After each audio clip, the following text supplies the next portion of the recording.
Hey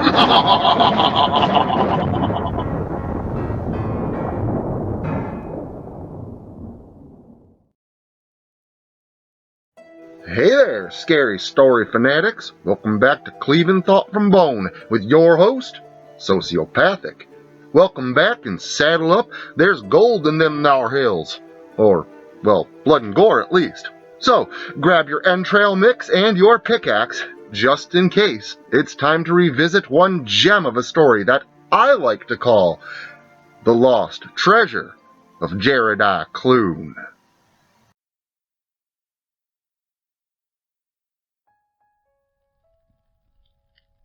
The snap of a twig within a crackling fire resulted in a dazzling display of wisping embers and ashes dancing on heated air rising above the raging yet contained fire. We had all heard the stories many times before, but it was sort of a tradition, and everyone leaned in, listening intently between chugs of beer and drags of whatever they happened to be smoking. These hills have been walked by hundreds of people, each taking thousands of steps in hopes of discovering the lost treasure of Jaredi Klune. Klune was one of many western settlers that had crossed the country in search of striking it rich in the mountains of the west. Most gold-digging adventurers would wind up broke and destitute, finding nothing but common dirt and earth. No one knows exactly how rich Klune had struck it, as he was understandably reluctant to divulge the details of any would-be success. Times were different back then.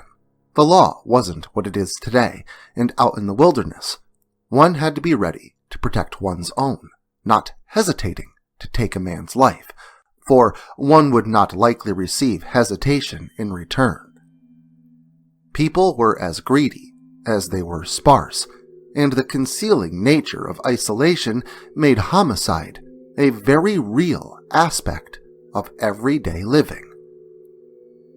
The legend dictates that Klune spent most of his time alone, somewhere in the woods up here on this old hill, mining into the earth in search of fortune and glory, gold. No one in the small town nearby ever saw much of him, rarely stopping by to barter for supplies before heading back out into the wilderness, never lending much time to lingering. But when Klune began making daily trips into town for whiskey and the company of women, rumors of him finding his wealth in the mountains quickly spread like a brush fire. Many headed out in search of Klune's secret mine. Most came back empty-handed and without a tale to tell. Some did come back and spoke of strange things they had seen or heard. Some said Klune had become a recluse, living exclusively in his mine so as to defend it from raiders, resorting to cannibalism of his victims. Others claimed to have seen him walking through the woods or burning piles of clothes. And some still headed out onto these old trails and never returned, never seen again. Such was the case with Thomas Burke. Burke had gotten wind of a vast fortune of wealth just waiting to be claimed. Burke was nefarious and had no issues with killing a man over a substantial amount of the precious ore. Burke was last seen leaving the township limits and into the forest until it swallowed him from sight. It was the last time he would be seen alive. Time passed, people came and went, and no one gave much thought about Klune or Burke.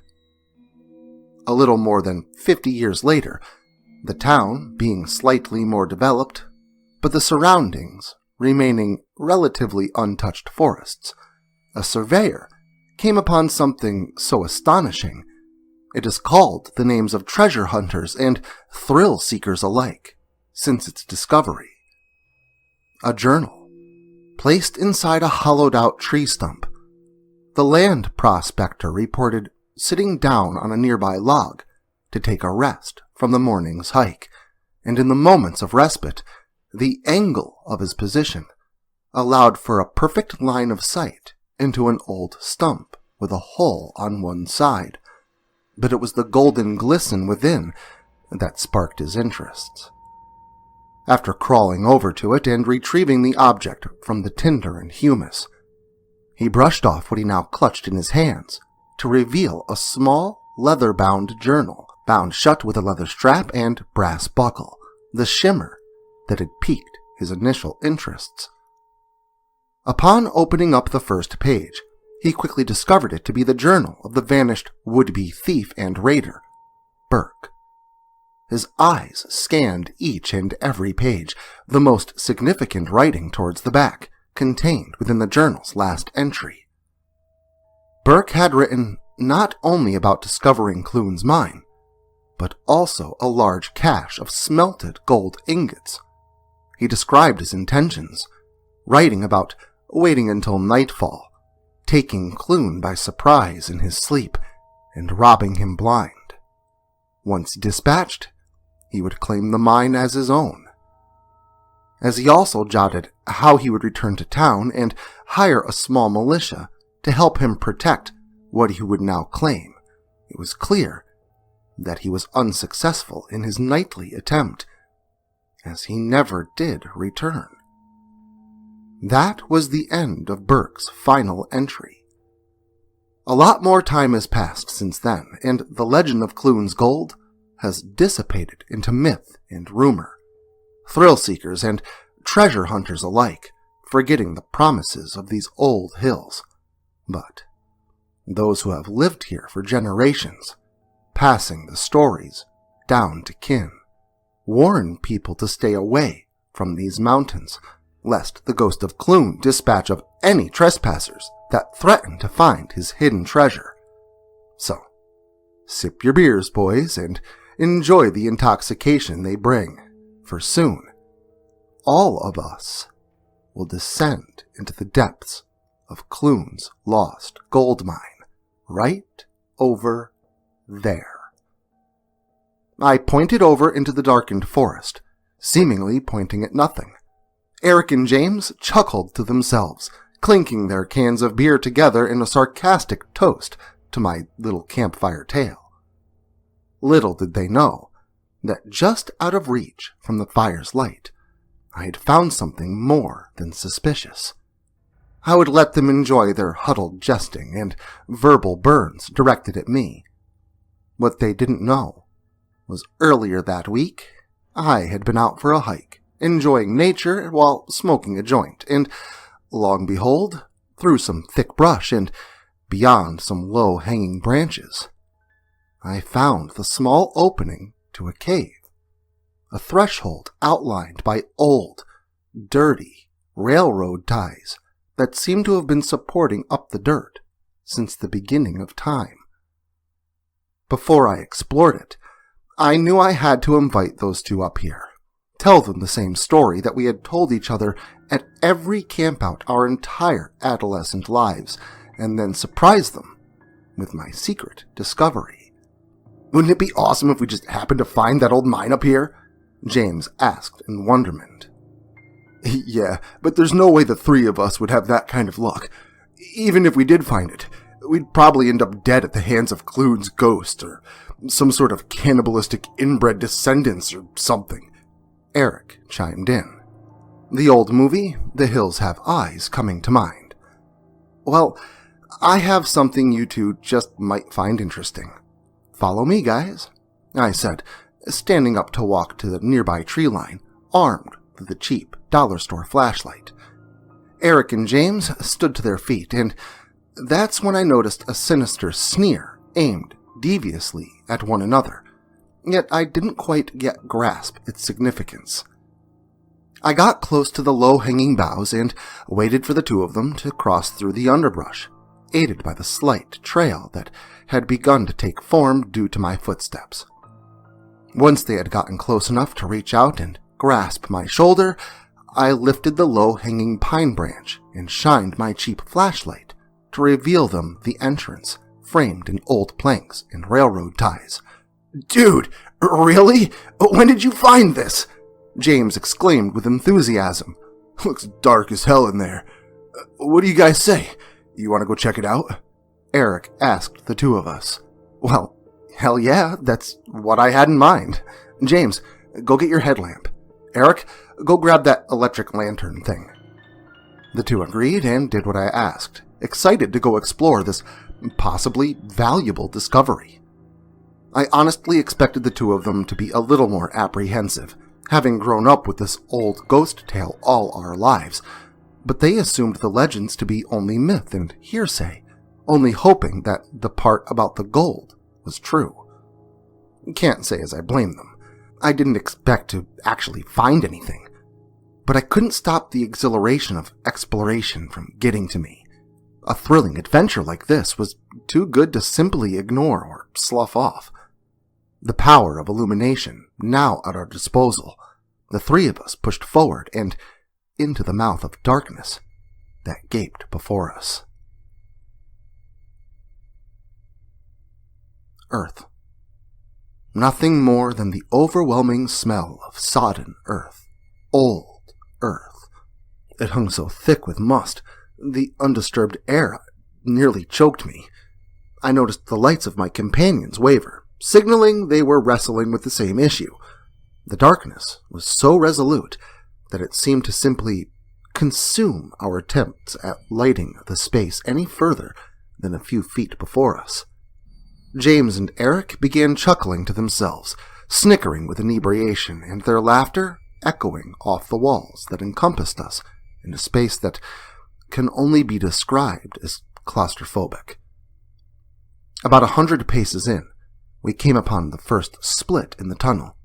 Heading left, we came upon another. We decided to keep on the right-hand path, facilitating ease of departure, assisting us with not getting lost. It looked nothing like an old mine shaft, like the ones in movies or the ones mined out with machines and technology. This was clearly a combination of a hand-dug tunneling and natural formation of cavernous bowels beneath the mountainside. James stopped me in my tracks, halted my thoughts. His hand gripped my shoulder tight and asked me to be quiet. Eric no longer making a sound. The sudden imposition startled me, quickening the rate of my beating heart and inducing small amounts of adrenaline. What was that? James whispered to me. What's what? I asked him, whispering back, unsure of the reason for his hushed request. Maybe we should go back. Eric whispered behind us. Oh, wait, I see it. Hey, come here! James yelled, running off in front of us and charging something that I had not yet seen or heard. I had absolutely no clue what he was doing, and Eric claimed the same. Soon, his light was out of sight, swallowed by the void of darkness that surrounded us on all sides. His battle cry had ceased, and we listened intently. We heard nothing. Not a lingering voice or the echo of footsteps. James had disappeared. What the hell, man? James! I asked, before Eric called out to my friend. Well, let's go. We gotta come across that idiot sooner or later. You know, Eric stopped mid-sentence, the sound of a distant, agonized scream. It was James, and before we could even open our mouths to speak, his shrieks turned into pleads for help. I won't lie, I did hesitate for a moment, but another cry from my friend somewhere in the dark before me, and logical thoughts of survival were discarded for a need to help my friend. Eric followed right behind me. The screaming stopped. James? I called out again. This time I got a response, but it came in the form of the sound of footsteps. Slow, methodical, and ever plodding forward towards us, getting louder with each reverberating clap. James, stop fucking around! I yelled to him, only hoping that it was him, only playing some kind of twisted prank. Everything got darker. A lot darker. Fuck, man. My light's not working. I think the batteries are dead or something, Eric whispered to me. We were left in the dim glow of my cheap dollar store flashlight, and there was no guarantee it would be enough to see us out of here. I'm not sure when it happened. I assume it was when I stopped to converse with Eric about his malfunctioning lantern, but I soon realized that the footsteps had stopped. There was only the echo of our whispering voices, and nothing more. Eric must have noticed it at the same time as I, for his words fell silent as well. Dude, fuck this. It's probably just that moron fucking with us, Eric stated, as he now stormed past me with a fearless determination that would fade away to becoming nothing more than a facade. Knowing Eric had no functional light, I began to follow him just as he reached the threshold of light and darkness, only a few steps in front of me. I started off with a quickened pace in an attempt to catch up to his power-walking stride. A large figure lunged out of the darkness and pushed Eric up against the stony wall near to where he stood.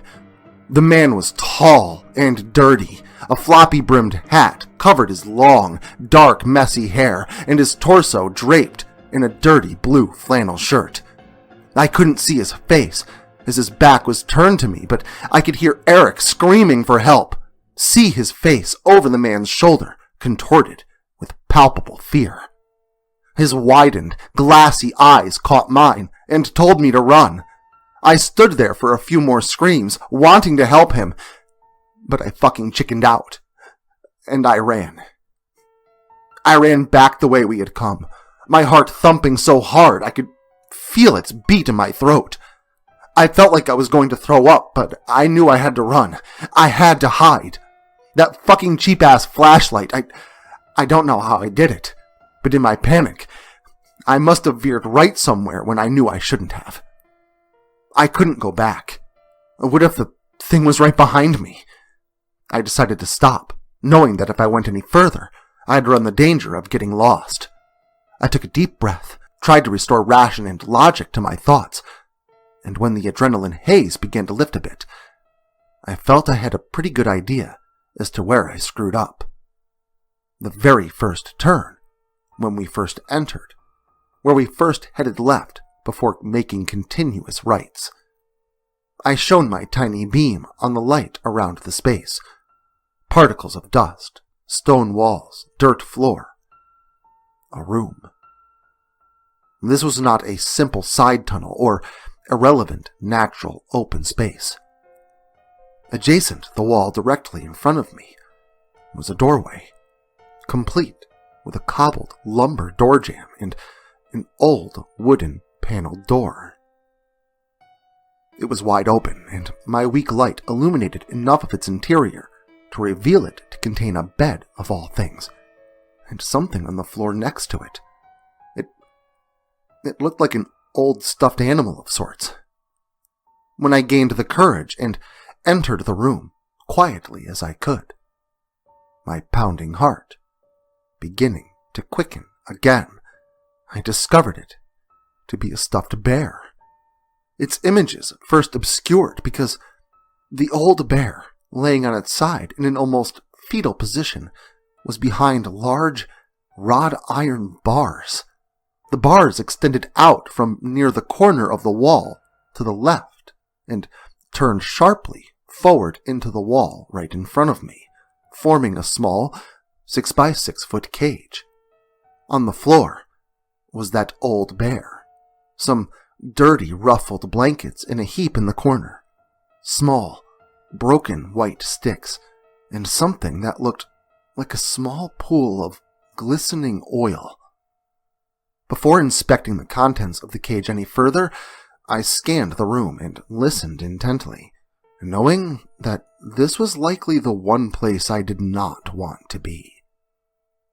The passing light revealed stony, dirty walls, a bed with unkempt bedding, underscoring that whoever had last slept in it had not bothered to make it, and next to the door, immediately on the left, facilitating me first passing over it, was an old wooden crate, its contents just barely peeking over the brim, glittering brightly back at me when the light first touched its surface. I had only taken 2 steps before I identified it as gold. The old box was filled with large chunks of shiny, raw gold ore. Then I heard the approach of footsteps from somewhere outside the corridor. Without even thinking, I decided to switch off my flashlight and duck down behind the crate, only a foot or 2 away from the weird cage thing in the corner. I knew I would be found. I knew that in that moment, I was going to die. But the footsteps faded. The footsteps that sounded out as my death notes had passed me over. I waited a long while before I summoned the courage to move an inch. I switched back on the light and placed my hand on the ground in order to recenter my gravity and stand up. But when I did, my hand landed on something cold and wet. I shined my light at the floor and found that the oil had begun to leak past the cage's borders, following the small stream I had stuck my hand in back to the large source behind the bars. That's when I noticed it. The white sticks, some now only a foot away from me, were bones. Large, white bones, all marked with tooth impressions and broken from being gnawed upon. I lifted my wet hand into the beam of light. Thick, crimson red, so dark it was nearly black. My fight-or-flight response kicked in, and I darted for the door, not caring what might be lurking just on the other side, only thinking about a desperate, mad dash for the entrance and my possible escape. That feeling of dread, of impending death looming over my soul, washed over me once again. I was sure I'd never make it to the entrance.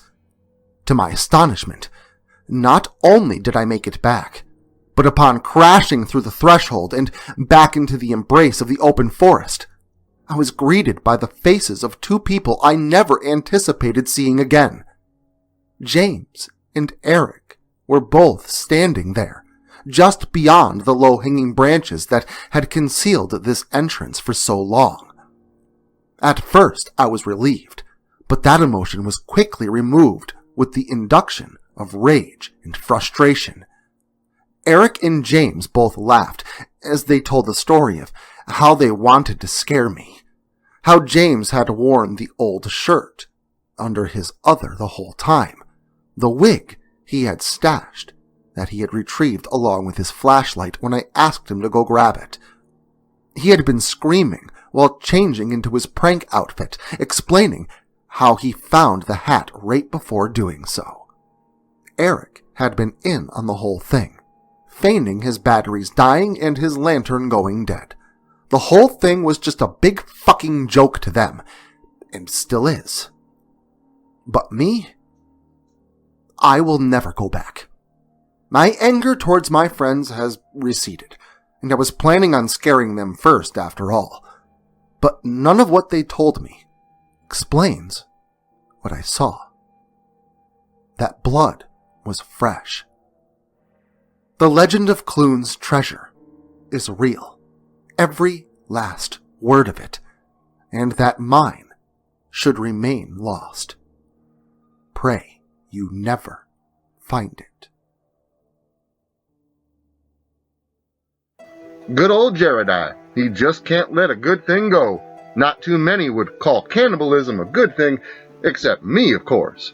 But if you're hungry for more of the horror you desire the most, stop back again next weekend.